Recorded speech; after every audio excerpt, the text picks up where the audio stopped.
Hi guys, welcome back to my channel, and today we're going to be doing my August wrap up take 2. I literally just filmed this video, took half an hour of footage and then looked at it on my computer and it was all so out of focus. Sometimes I can recover out of focus footage. Not today my friends, I couldn't recover it. It was so blurry and fuzzy and just naff. I couldn't even face editing it. So here we are again, taking another shot at filming my August wrap up. It's so annoying because I really enjoyed the other one I filmed, but hopefully this one's just gonna be better and it'll be beneficial to have refilmed it. Fingers crossed.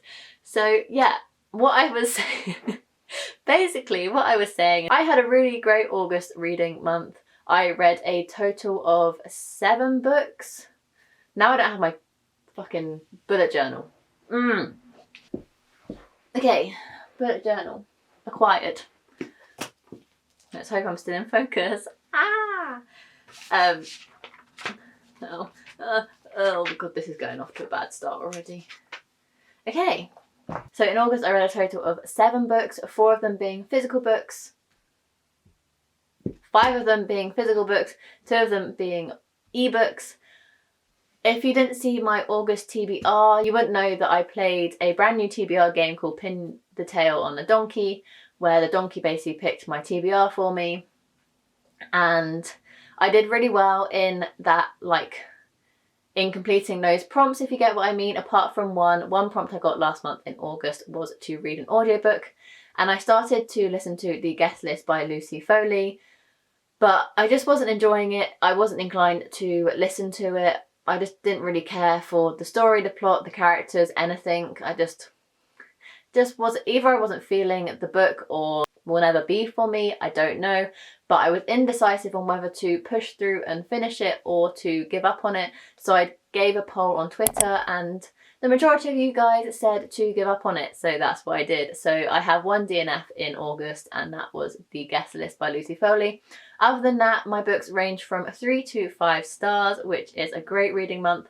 Obviously, it's always nice to read all books that you enjoyed, obviously quality over quantity and all that jazz. So yeah, without further ado, let's get into the books that I read in August. So the first book I read didn't complete any prompts for my August TBR game, and that was In Case You Missed It by Lindsay Kelk.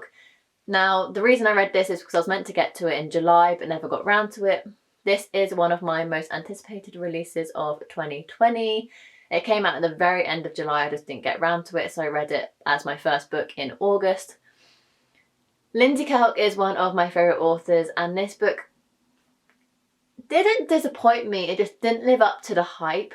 Myself and Lindsay Kelk included hyped this book up so much. Lindsay Kelk announced that it was her favourite book she'd ever written. I was super excited to get to it because it would have been one of the first books that I read. I don't know how to word it. It would be one of the first books that how do I word it? I've been a fan of Lindsay Kelk for a couple of years now, but this is the first book that I've highly anticipated from her because all the other books I read from her have been backlist. There you go, that's how to word it. So this was the one that I had had a hype train and an anticipation of its release. So I really hyped up for myself. It kind of disappointed me.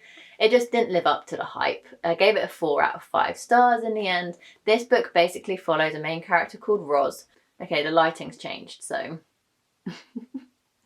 Oh, this video is going so badly, guys. I give up. Okay, so In Case You Missed It basically follows a main character called Roz, who comes home after 3 years away doing her dream job in America, and things aren't how she left them. She's why? Her friendships have grown up, her love life has disappeared, and she has to move back in with her parents. Although her parents have... That was just a shadow that looked like a fly. And and she has to move back in with her parents, but her parents have renovated her bedroom and have moved her to the garden shed. So her life has been flipped upside down and she's trying to readapt to life in the UK, dreaming about the life that she used to have. stuff ensues. And when she gets this brand new phone and she just sends out like a send to all, if you've seen Michael McIntyre, you kind of know the vibe. And when she sends one message out saying that she's returned and here's her new number to all her contacts in her phone, there's one phone number that she didn't think she still had. Her ex-boyfriends. And kind of the story follows from there. I still really enjoyed it. I still love Lindsay Kelk's writing. I enjoyed the characters in this. I actually read this book when I was filming a weekly reading vlog, so I'll link that up here and down below if you want more full in-depth thoughts of this book. But I enjoyed it. It was a Lindsay Kelk book. Of course I'm going to enjoy it. It just didn't quite live up to the hype, so I ended up giving it a 4 out of 5 stars. The next book I read, though, because in case you missed it, took me quite a while to read. It took me about a week. It wasn't the fast-paced book I was looking for. I wanted to get another book under my belt pretty quickly in the month. So I picked up Clap When You Land by Elizabeth Acevedo. This book was... spoiler alert, I gave it 5 stars. I adored this book. It's taken place on my favourite contemporary shelf. This book is written in verse and it's my first Elizabeth Acevedo book. If you've been living under a rock and you don't know what this book is about, this book follows 2 sisters, half-sisters, who don't know each one exists. One lives in New York City and one lives in the Dominican Republic. They only find out that each other exist when their father dies on a plane crash on his way from New York City to the Dominican Republic, or vice versa, I can't exactly remember. I just adored this. The character dynamics, the sisterly bond, the writing style, the way this book impacted me. I demolished this book in pretty much a day. I read like 300 pages of it all in one sitting. I just adored it. The only letdown for me was that I was just anticipating the sisters were going to meet sooner in this book than they actually did. It took them about like 3/4 of the book, I feel like, to actually meet and get to know each other and know that each other existed, which I think is quite a long time, but I still absolutely loved it as it was. Yeah, gave it 5 stars, absolutely adored it. I do have a full review of this book on my blog. Yeah, I do have a blog. I've had this blog for quite a while now. It's been a mix of everything over the years, and I'm kind of starting to relaunch it. Soft launch, nothing to shout about, but I've just started to put book reviews on there every so often, and this is one of the book reviews I have done on here, so I'll link that down below if you're interested on my full thoughts of this book in like written nice bullet points with more thought out feelings.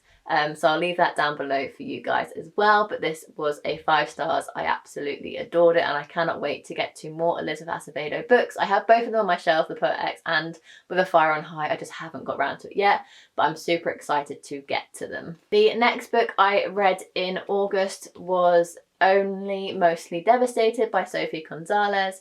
This book really intrigued me because it's marketed as an LGBTQIA+ Grease retelling, as in Grease, go Grease lightning, Grease, that Grease. So that I brought this book, no one really spoken about it, and then as soon as this book was put on my shelf, I started to hear more and more people speak about it. So I decided to pick it up in August. Unfortunately, this book it was a letdown for me, basically, because contemporary YA specifically is one of my favorite genres of all time. I've read a lot of high school drama, love, romance books, and I just felt that this was one that blended into the crowd. It didn't really stand out for me. I can't really remember what happened. Eek. Yeah, it just, at the beginning, the Grease vibes were really coming through, and I was spending time as I read it kind of, oh yeah, that character's that person in the film, and oh, that's that scene, and this is really cool, like the Grease vibes are really strong.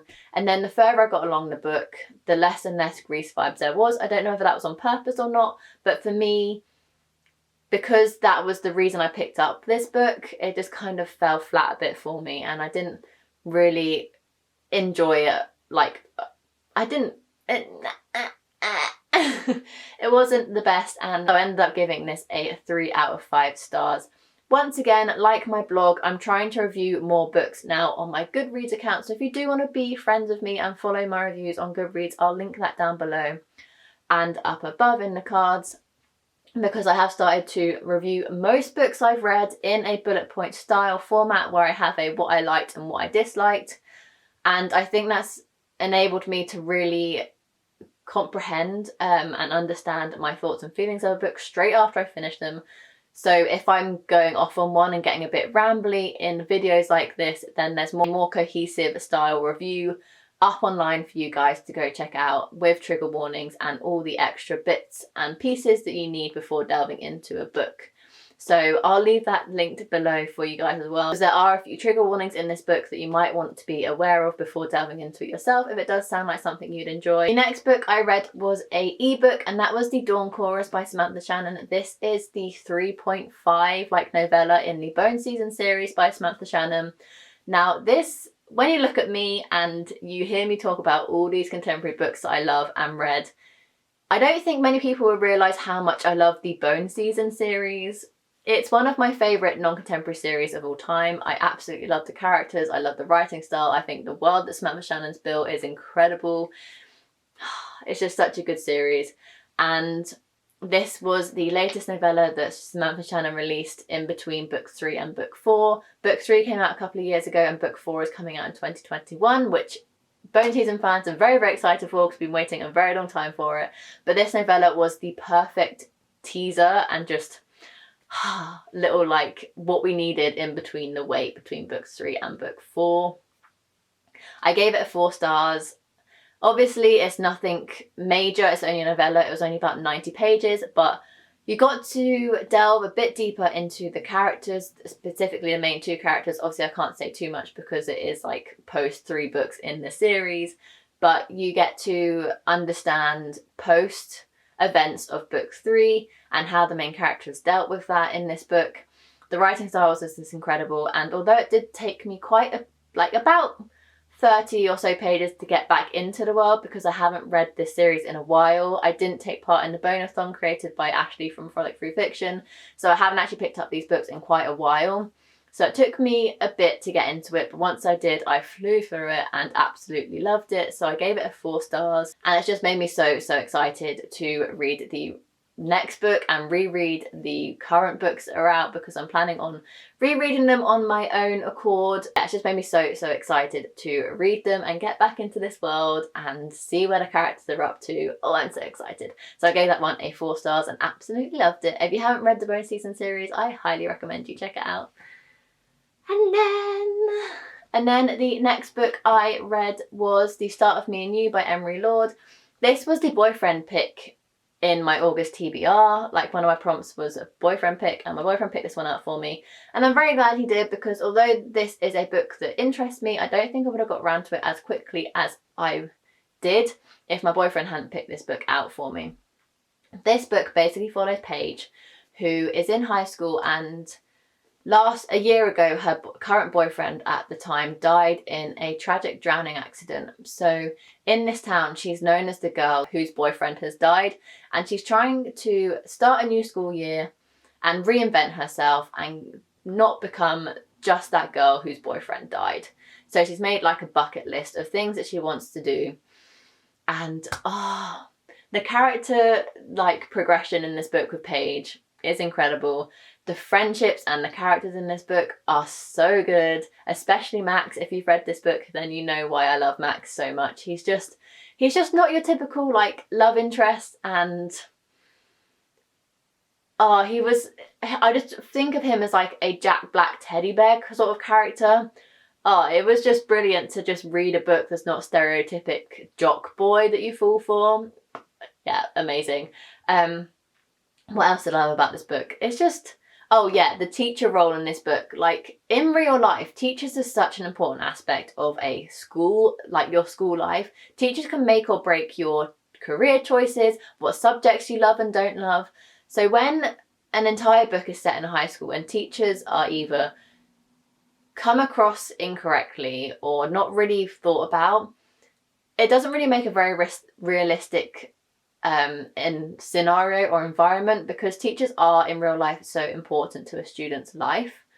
So this teacher was written in such an incredible way. Just thinking back to how much of an impact this teacher had in this story, just makes this book amazing in its own level, because I've never read a YA contemporary with such a strong and powerful teacher role in this book, even though they're only a side character.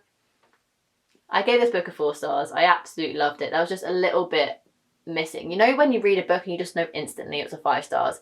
This one missed the mark ever so slightly, but I still really, really, really, really enjoyed it. If I did 0.5s, it would definitely be a 4.5, but I don't do 0.5 ratings anymore, so this is a 4 stars. Still absolutely incredible. Highly recommend you check it out, and I cannot wait to read another Emery Lord book soon, if you've seen my September TBR. And then the next book I read was Lucy in the Sky by Paige Toon. Now, by this point in the month, I had completed all of my August TBR prompt, like books that were set in that TBR game that I did. So I was kind of free to do what I want after having DNF'd the guest list by Lucy Foley. So I kind of decided to go to my favourite authors' backlist. I've been wanting to do this for quite a while now, so I took this as a perfect opportunity to start. I've been wanting to read Lindsay Kelk and Paige Toon's backlist. Both of them have been writing for a very long time and have about 15 books out each. I've only read about 5 books per author, so I have a lot of catching up to do. So I decided to start with Paige Toon's first ever published work, Lucy in the Sky. This book was published in 2007, so it's an old one, but it was still really fun to read. This main character, Lucy, the book starts off with her getting on a flight. And you know when they're like, okay, like trays up, seats in the upright position, all mobile phones off. They're doing that kind of bit in the story, and Lucy's about to turn off her phone when she gets a text from her boyfriend. But it's not from her boyfriend. Someone has sent a text in his name that says, oh, I love your bed sheets, da da da. It sounds like a cheating text. And you know, if you followed me for a while, you know I'm not a massive cheating trope person. They rub me up the wrong way. I'm not a massive fan of them. This book put me on the edge but didn't push me over the edge. It was just turning the knob ever so slightly, just missed the mark of a cheating trope, although it was used as a plot point. It wasn't a full-on cheating story as such, if you get what I mean. So anyway, Lucy's on this flight to Australia because she's going back to where she grew up in Sydney to celebrate her best friend's wedding. And then stuff evolves, etc, etc. New romantic interests are occurring, and the new romantic interest is bomb.com, Australian surfer. I'll let you picture the rest. So yeah, it was really good. I gave it a 3 out of 5 stars. It was just a good, cute romance. I'm going on my Goodreads because, like I said, I'm doing and trying really hard to write reviews on there. So I just want to give you a quick summary of what I thought of this book. I do remember some of it sounded a bit outdated in the way that Paige Toon describes some of the characters. You first meet Lucy on this plane and she's sat next to a fatso, which eked me a bit. Like, that's not a great use of descriptive words, in my personal opinion. I think many of you will agree. So that kind of rubbed me up the wrong way. And further on in the book, one of Lucy's friends is looking for a date, and Lucy's boyfriend at the time is kind of like mutual friends merge. He's trying to like point out people to her in this pub, and he goes, oh, that's Zoe, but she won't be of interest for you. Kind of already dictating that this Lucy's friend's character isn't interested in girls, which is unrepresentative, outdated, etc., which kind of nigged me a bit as well. But other than that, those were like the only 2 things that kind of eat me up the wrong way in regards to this book. Other than that, love interest was amazing. The Sydney setting was beautiful. It definitely transported me over to Australia, although I'd never been. It's one of my dream destinations to go. Yeah. What else did I say about this book?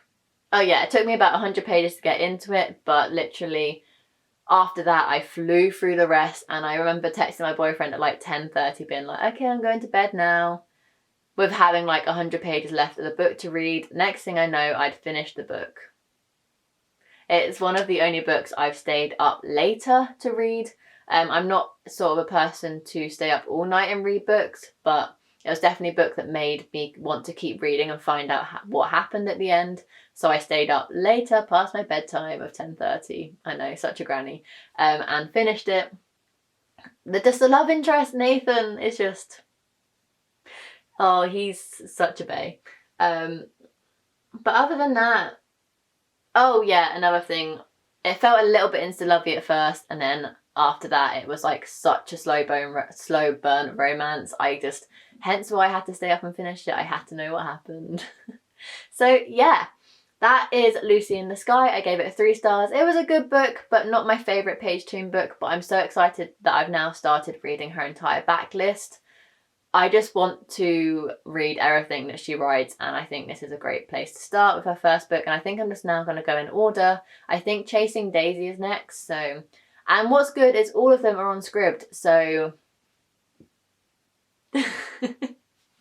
And then the last book I read was They Both Die at the End by Adam Silvera.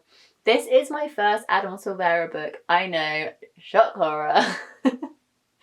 And I read this as part of my read books that are set in 24 hours across 24 hour series. So that's what I did. So I'll leave that vlog will already be live before you see this. So I'll leave that linked up above and down below for you guys. But I did this type of video with the 24 Hour Cafe by Louis Page before, and really enjoyed vlogging it and doing that sort of style video where a book with its timestamps, because if you didn't know, They Both Die at the End have like loads of timestamps. I'm not sure if you can see that or not, but the first timestamp is like 12:22 a.m. and with the 24 Hour Cafe by Louis Page, the first timestamp was like 12 a.m. and then 1 a.m. and then 2 a.m. So basically in this vlogging series that I'm doing with the timestamps telling me obviously when I can read. So obviously I started this book at 12:22, I started the 24 Hour Cafe at 12 o'clock, etc. So there's just a fun little series. I don't really know what to call it. Lighting's gone again.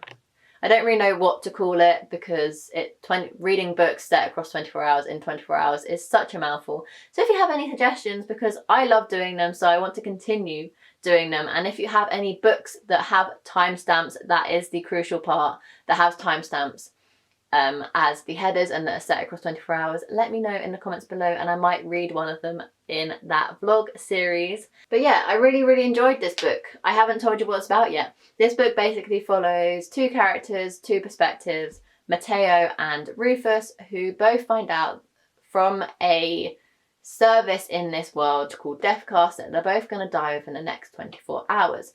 There's also an app in this world called Last Friend. They've both created profiles on there and they meet each other across this app and they get together and they spend their last 24 hours together.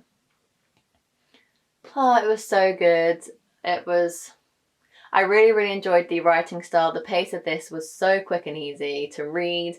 I just wanted to keep turning the page. If you've seen that vlog, you'll know I get quite frustrated because it keeps telling me to stop and stop reading for like 5 minutes, etc.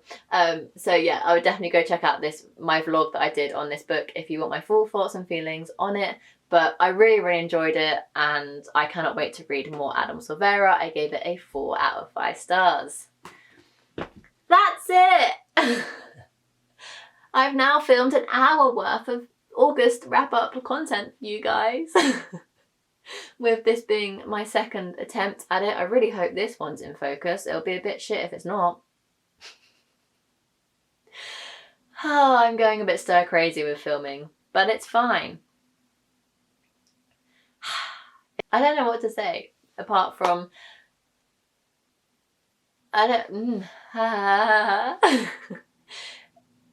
Really hope you enjoyed this video. Let me know in the comments down below if you've read any of the books I read this month and your thoughts on them. And I want to start doing that, like if you get to the end, drop an emoji down below. So if you've got to the end of this video, drop down the 2 like eye emojis that are like that. Do you know what I mean? Like that's a better, do that emoji. That would be interesting, like a little peekaboo sort of thing. Wow, this video is going off the rails. Anyway, yeah, drop a comment. I love chatting to you guys, and I really appreciate each and every one of you who like, subscribe, comment, just watch my videos. It means the absolute world. I would love self-promo to get to 250 subscribers soon. So if you haven't subscribed and you want to see more content and see more beauty, grace, and book fangirling, then make sure you're subscribed. Let's do the outro. If you've watched every single one of my videos, I dare you to say it along with me. Are you ready? In 3, 2, 1. If you like what you saw and like what you heard, please give this video a like and subscribe, and I'll see you in my next video. Bye guys.